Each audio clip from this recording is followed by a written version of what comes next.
I bought my dad a house but refused to let my deadbeat brother move in. He turned the whole family against me. I'm Sam, 32F, and I've been saving up for years to buy my dad, Mark, 68M, a new house. The story of how we got here is a long and complicated one, so bear with me. Our family used to be pretty normal: mom, dad, me, and my younger brother Jake, 28M. We lived in a modest house in the suburbs, and while we weren't rich, we were comfortable. Dad worked as a high school history teacher, and mom was a part-time librarian. They both loved their jobs and always emphasized the importance of education to us kids. Everything changed when I was 15 and Jake was 11. Mom was diagnosed with an aggressive form of cancer. The next year was a blur of hospital visits, treatments, and mounting medical bills. Despite everyone's best efforts, Mom passed away just before my 16th birthday.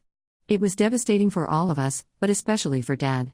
In the aftermath of Mom's death, our family dynamics shifted dramatically. Dad was struggling to balance his grief, his job, and raising 2 kids on his own. He started working longer hours to make ends meet, which meant he was home less. I tried to step up, taking on more responsibilities around the house and looking after Jake. Jake, however, didn't handle Mom's death well at all. He became withdrawn and started acting out in school. Dad was too overwhelmed to address Jake's behavior properly, and I was just a teenager myself, ill-equipped to handle my brother's emotional needs. As the years went by, the situation at home deteriorated. Dad was working himself to the bone, often picking up summer school and evening classes to supplement his income. I focused on my studies, determined to make something of myself and make Mom proud. Jake, on the other hand, seemed to give up entirely. He started skipping school, hanging out with a rough crowd, and getting into trouble. By the time I graduated high school, Jake had already dropped out. I left for college with a mixture of relief and guilt: relief to escape the tense atmosphere at home, and guilt for leaving Dad to deal with Jake alone. Throughout college, I worked part-time jobs to support myself and send a little money home when I could. During my visits home, I noticed how much older and more tired Dad looked each time. The house was falling into disrepair, with Dad lacking the time, energy, or money to keep up with maintenance. Jake was still living at home, now 18 and working sporadically at minimum wage jobs that never seemed to last. After college, I landed a good job in marketing. As soon as I was financially stable, I started putting money aside each month with the goal of helping Dad. At first, I thought about just giving him money, but I knew he was too proud to accept regular handouts. That's when I came up with the idea of buying him a new house, a gift he couldn't refuse that would dramatically improve his quality of life. It took years of saving, living frugally, and picking up freelance work on the side, but I finally managed to save enough for a down payment on a small but comfortable 2-bedroom house in a nice neighborhood near Dad's school. It has a decent-sized yard where he can garden, a hobby he loved but gave up years ago due to lack of time, and is close to amenities he needs. I was thrilled to finally be able to do this for him. Last month, I invited Dad and Jake over for dinner to share the news.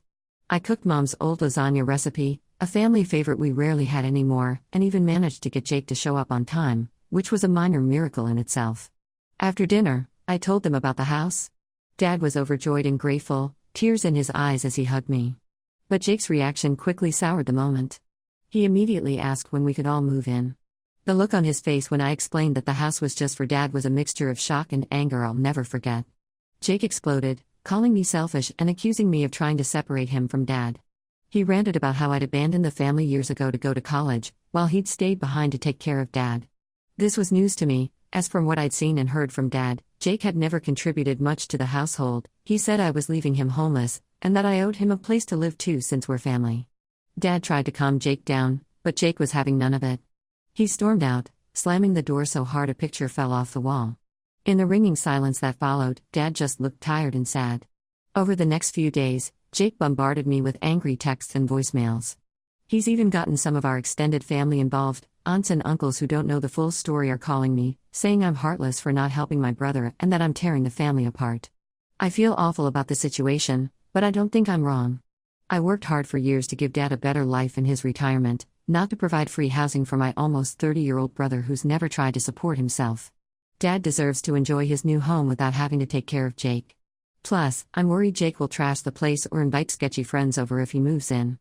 The house is big enough for Dad to have Jake visit or even stay for short periods, but I'm firm on it not becoming Jake's permanent residence. Dad seems torn. He's grateful for the house but hates seeing Jake upset. He suggested maybe we could let Jake stay just until he gets on his feet, but I've heard that line too many times over the years. I don't want this gift to turn into another source of stress for Dad. Am I the asshole for standing firm on this? Should I have bought a bigger house to accommodate Jake too? I really thought I was doing a good thing, but now I feel like I've caused more problems than I've solved. The thought of Dad finally being able to relax and enjoy his retirement keeps me going, but the family drama is taking its toll. I'm starting to question whether I should have done this at all. Update 1: It's been about 3 weeks since my last post, and a lot has happened. First, I want to thank everyone for their supportive comments and advice. It really helped me stand my ground and feel more confident in my decision. After the initial blow-up, Jake continued to harass me with calls and texts. His messages ranged from angry tirades about how I've always been the favorite child to guilt-tripping pleas about how he has nowhere else to go. He even showed up at my workplace once, causing a scene in the lobby. He was yelling about family loyalty and how I owed him. I had to threaten to call security before he left. My coworkers were understanding, but I was mortified and stressed about potential repercussions at work. Dad was really upset about the whole situation and kept trying to mediate between us.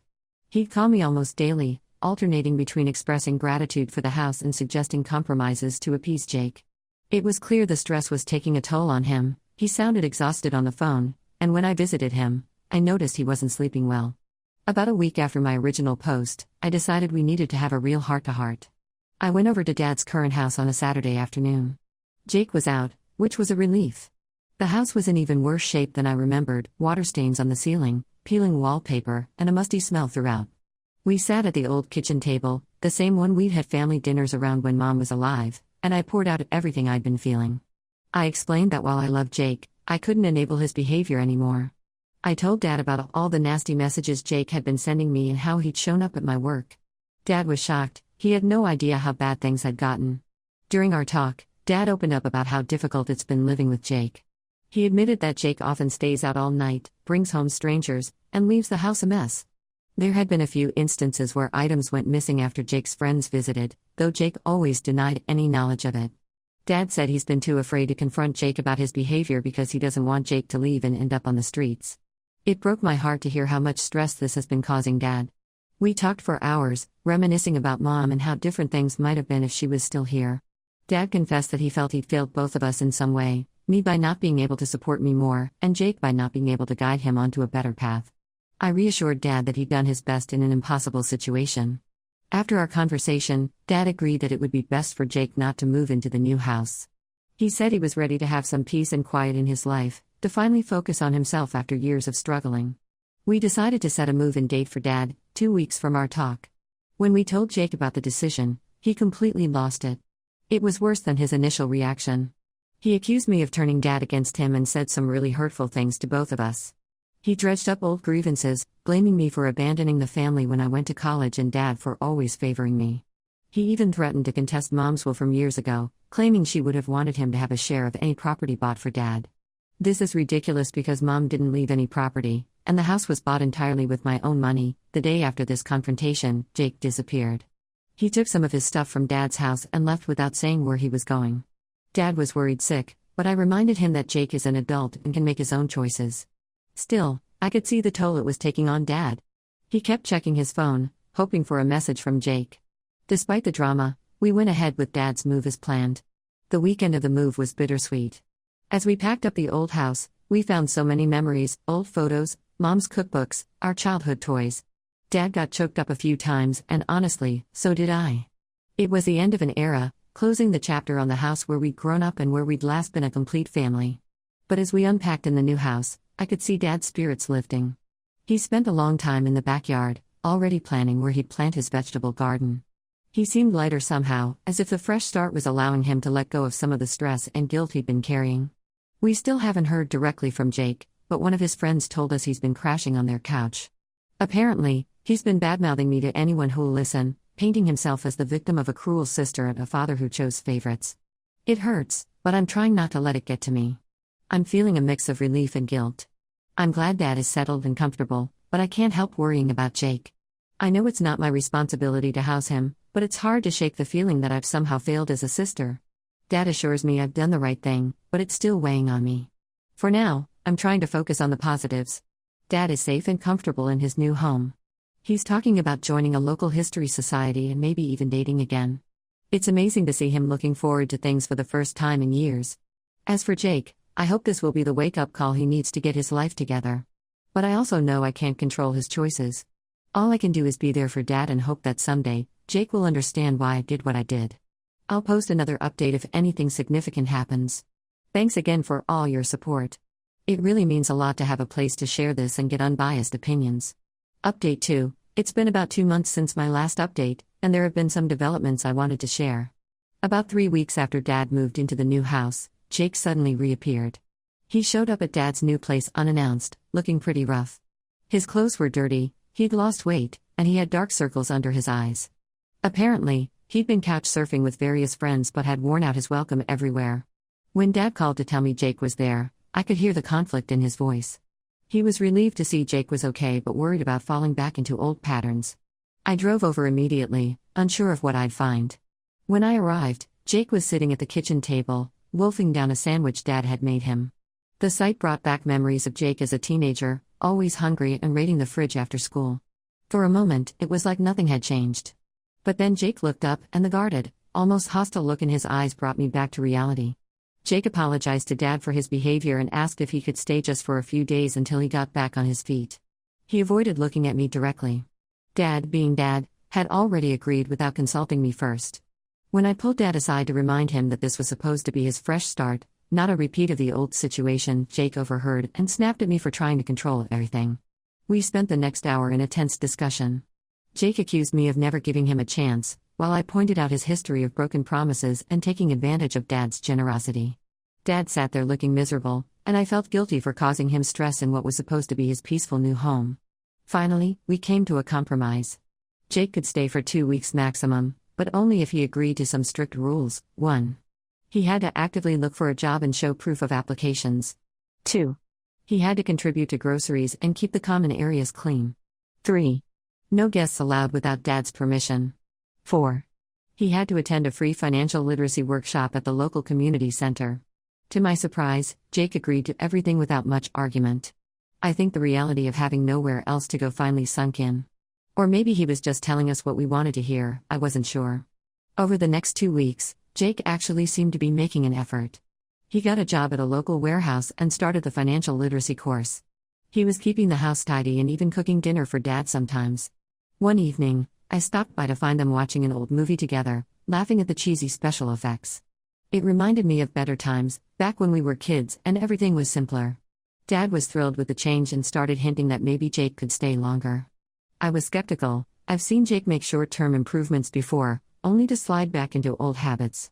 But seeing how happy it made Dad, I reluctantly agreed to extend Jake's stay by another month, as long as he kept up with the rules and started saving for his own place. Things were going smoothly for a while. Jake was bringing home paychecks, and Dad reported that he was even talking about maybe going back to school to finish his GED. I started to wonder if maybe I'd been too hard on Jake, if maybe this was the turning point he needed. But then, last week, everything fell apart. Dad called me in a panic. Jake hadn't come home for 2 days and wasn't answering his phone. His work called to ask why he hadn't shown up for his shifts. We were both worried sick, imagining all sorts of terrible scenarios. Finally, on the 3rd day, Jake showed up. He stumbled in early in the morning, clearly hungover and possibly still drunk. When Dad pressed him about where he'd been, Jake admitted he'd lost his job. According to him, his boss had it out for him and fired him unfairly, but given Jake's state, I had my doubts about his version of events. Apparently, after losing his job, Jake had gone on a bender with some old friends. He'd spent all the money he'd saved over the past weeks on alcohol and who knows what else. He was belligerent and unapologetic, saying he deserved to blow off some steam after working so hard. This incident made it clear that Jake still has a long way to go. The look of disappointment on Dad's face was heartbreaking. For a moment, I was furious with Jake for letting Dad down yet again. But mostly, I just felt sad for both of them. After Jake sobered up, we had a family meeting. Even Jake seemed to realize he'd crossed a line. There were tears and recriminations, but in the end, we all agreed it was time for Jake to leave. It wasn't an easy decision, especially for Dad, but we knew it was necessary.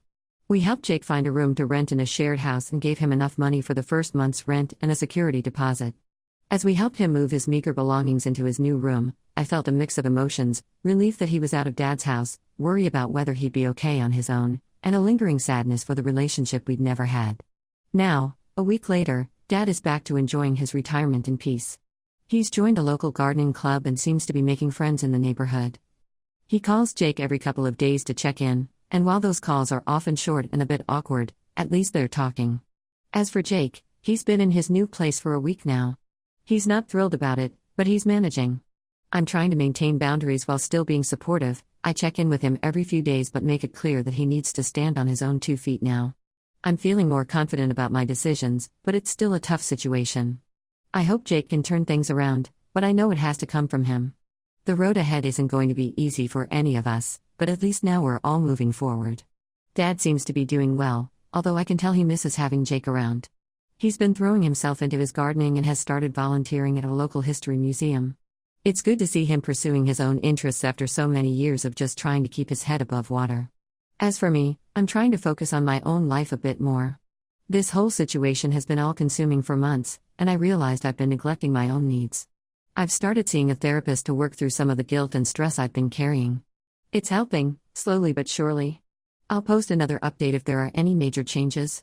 Thanks for listening, Reddit. Your support has meant more than you know. Update 3. Hello again, Reddit. It's been about 4 months since my last update, and I wanted to share some final thoughts on this whole situation. Dad has really settled into his new home and life. It's amazing to see the transformation. He's become quite the social butterfly in his new neighborhood, hosting weekly card games and tending to his thriving garden. Last week, he showed me his tomato plants with the pride of a new parent. It's been years since I've seen him this excited about anything. His health has even improved. His doctor says his blood pressure is down, which I think is due to the reduced stress. He started taking daily walks around the neighborhood and has lost a bit of weight. The other day, he mentioned he might join a seniors yoga class at the community center. Who knew retirement would turn Dad into such a health nut? As for Jake, well, it's been a bumpy road. He managed to keep his room in the shared house for about 2 months before getting kicked out for not paying rent. He couch surfed again for a while, which was really hard on Dad. We were both worried he'd end up on the streets. But then something unexpected happened. Jake's old high school friend, Alex, reached out to him. I vaguely remember Alex from when we were kids. He was always a good kid, kind of quiet but really into plants and nature. Turns out Alex owns a small landscaping business in a town about an hour away. He offered Jake a job and a place to stay. It was a fresh start away from his old habits and crowd. Surprisingly, Jake took the offer. He's been working for Alex for about 6 weeks now. From what Dad tells me, they talk on the phone every few days. Jake is doing okay. He's learning the landscaping trade, has his own small apartment above Alex's garage, and is slowly paying back some of the money he owes Dad. I'm cautiously optimistic. Jake and I aren't exactly close. There's still a lot of hurt feelings on both sides, but we're civil when we talk. He even sent me a text last week thanking me for the kick in the butt he needed. It wasn't much, but it felt like progress. Last weekend, Jake came to visit Dad. I dropped by briefly, mainly to check on Dad, and found them working in the garden together. It was a bit awkward at first, but as I watched them argue good-naturedly about the best way to stake tomato plants, I felt a glimmer of hope. Maybe, with time and distance, we can start to heal as a family. Dad is happier than I've seen him in years. The shadow of stress that seemed to follow him everywhere has lifted. He's talking about taking a short trip next month, nothing fancy, just a weekend at a nearby lake, but for Dad, who hasn't taken a vacation in over a decade, it's a big deal. He's also mentioned maybe getting a dog for company. I think it would be good for him. As for me, I feel like a weight has been lifted. I was carrying so much worry and responsibility for both Dad and Jake. Now, I can just enjoy spending time with Dad without constantly stressing about the situation. I've started dating again and am even considering taking a promotion at work that would require more travel. For the first time in years, I feel like I can focus on my own life without feeling guilty. That's not to say everything is perfect. There are still tough days. Dad misses having Jake around sometimes, and I know he worries about him. I still have moments of doubt, wondering if I could have handled things differently. But overall, I believe we're all in a better place now. I've learned a lot through this experience, about setting boundaries, the complexities of family dynamics, and the importance of allowing people to face the consequences of their actions. It wasn't easy, and there were times I doubted myself, but I truly believe I made the right choice for everyone involved. Thank you, Reddit, for all your support and advice throughout this journey. It really helped me stay strong when things got tough. I don't think I'll need to post any more updates, but I'm grateful for this community and the chance to share my story. To anyone out there dealing with similar family issues, hang in there. It's not easy, but sometimes the hardest decisions are the ones that lead to the most growth. Here's hoping for brighter days ahead for all of us.